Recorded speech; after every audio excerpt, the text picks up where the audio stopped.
it is time to shift focus from the lifting of the travel ban by the United Kingdom and concentrate on improving your tourism product. That is the message of UK High Commissioner Dr. Christian Turner to Kenyan hoteliers. Turner, who graced the 13th edition of the Kenya Association of Hotel Keepers and Caterers Conference, said Kenya now has the real opportunity to widen its scope and market its tourism destination. KTN's Francis Ontomwa attended the conference and brings us this report. At the Kenya Association of Hotel Keepers and Caterers Conference in Mombasa, a rare visitor in the name of British High Commissioner Dr. Christian Turner made an appearance, coming hot on the heels of celebration after his country lifted a travel ban on Kenya 2 weeks ago. But there are misconceptions that need to be ironed out. Is not political, it's not economic, it's based on one thing alone, and that's security assessment.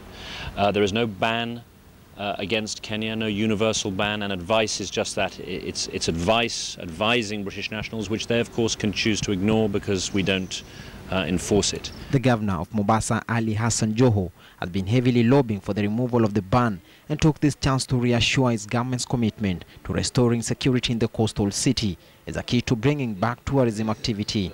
The county government shall launch phase 2 of patrol vehicles.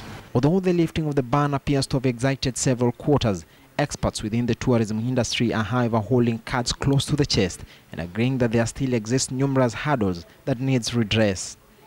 The challenge that we face big time is how will be clients, anybody planning to come to Mombasa, how will they get here? Which in our business we call it, accessibility. How will they come here? There's always virgin source markets that you can go to. There's business to be got. I mean, for example, we've now kept alive because of domestic market.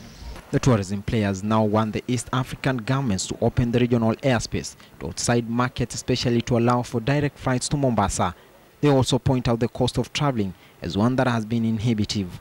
I hope the report of the task force is soon acted on and published. In the 2015-2016 fiscal budget, the government allocated 5.2 billion Kenyan shillings towards recovery of the tourism sector. Over the last 2 years, the sector's contribution to the economy has declined as most visitors from UK and US kept away from Kenya on fears of insecurity. Even aside from the lifting of the ban, it is becoming clear that the plate is already full for stakeholders in the coastal circuit, and the real test will be swimming against the currents and repackaging the product. Francis Ontomwa, KTN, at the White Sands Beach Resort, Mombasa.